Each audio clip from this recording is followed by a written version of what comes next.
This woman, while passing by a beggar, accidentally drops some money. The beggar stops her and says, "Wait a minute, you dropped your money." As she says this, she picks it up and hands it back to the woman. The woman, surprised, says, "This really is my money." Just as she's about to leave, the beggar calls out to stop her. The woman, confused, says, "Oh, so you helped me. Do you want something in return?" The beggar calmly explains, "I'm here looking for someone." The woman asks, "Who are you looking for? Tell me quickly." The beggar hesitates and says, "His name is Yang. He lives in this building too. Do you know him?" The woman, shocked, asks, "Do you even know who Yang is?" "Yang is my husband. Tell me, why are you looking for him?" Hearing this, the beggar happily reaches out and says, "Oh, you're my sister-in-law." The woman stops her angrily and says, "Look at yourself. You're dirty and smell bad. Whatever you have to say it from there." The beggar nervously says, "Sister-in-law, I came to return money." As she says this, she reaches into her bag and takes out the money to hand over. The woman, irritated, says, "Why do you have so much money? Tell me, what's your relationship with my husband?" The beggar explains,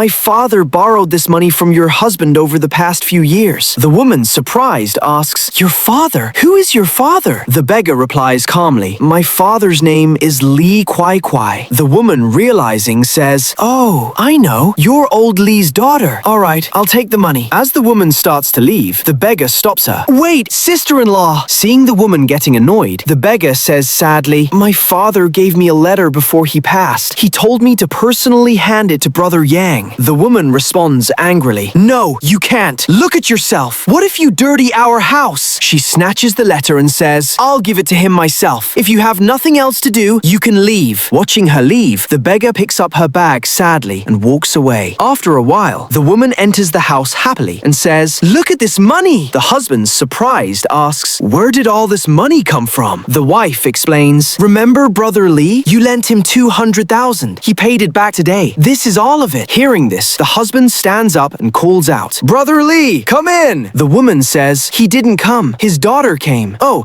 and she brought a letter. She said he wrote it for you." The husband, upset, says, "How could you be so heartless? Someone came all this way to return money, and you didn't even offer her a seat?" He opens the letter and starts reading. "Brother, it's been a long time. I'm sorry. I may not be able to keep my promise. My health is failing. I have a serious illness, and my time is limited. By the time you read this, I may no longer be in this world. Thank you for helping me in my hardest time, for lending me 100,000. I never forgot your kindness. I regret that I couldn't do more. In the end, I sold my house back home and managed to gather 190,000. I couldn't return the full amount. Please forgive me. I'm sorry I couldn't keep my promise. I have one last request. The one I worry about the most in this world is Meng Meng. She's still naive, unaware of life's hardships, and all alone. I hope you can take her under your care and never let her feel alone. Give her the love a father gives his daughter. Can you take care of her? This is my final wish."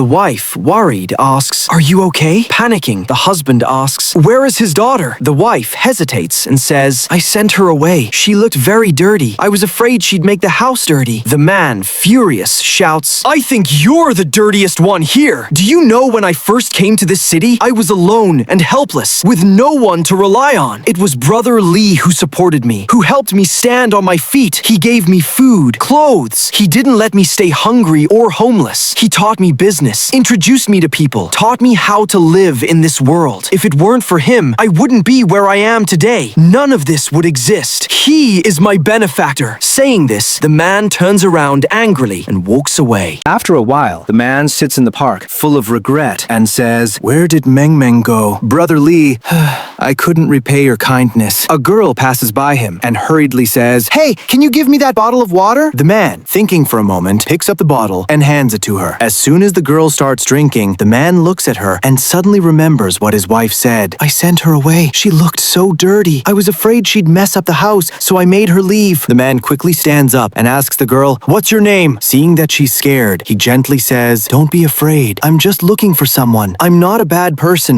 I won't hurt you. I'm actually looking for my old friend Lee Kwai Kwai's daughter, Meng Meng. Is that you?" The girl hesitates and says, "Yes, I'm Lee Meng Meng. And you are?" Hearing this, the man says happily, "I finally found you. I'm your brother Yang. Do you remember? I used to carry you in my arms when you were little." The girl smiles and says, "Your brother Yang? That's great. I finally found you. I came to return return the money. I couldn't find you yesterday, but I met your wife. You got the money, right? The man says seriously, yes, I got it. You've been through a lot, kid. I remember your hometown is in Sichuan, Guangdong. That's so far. How did you even get here? The girl calmly says, brother, when my father was passing away, he kept telling me to make sure I returned the 200,000 to you, but he was sick and all our savings were spent. I sold our house and only got 190,000. I was still short 10,000, so I collected bottles, sold scrap, and did small jobs along the way. It took a lot of effort, but I finally saved the rest and made it here. The man says with a heavy voice, you're a good girl. Don't be too sad about your father. Life and death are part of life. Now that you're here, don't leave. Stay at my house. Brother Yang will take care of you, okay? The girl explains, you don't have to do that. I can take care of myself now. The man, tearing up, says, it's okay, child. Just stay. If your father hadn't helped me, I wouldn't be where I am today. A person should repay kindness. Your father is gone now. I am your brother. You are my sister. Stay here. Let me take good care of you. From now on, I'm your brother. As the girl tries to say something, the man gently stops her and says, just understand me. Come on, let's go home. Friends, never judge someone by their appearance, and always remember and repay the kindness of those who stood by you in your hardest times.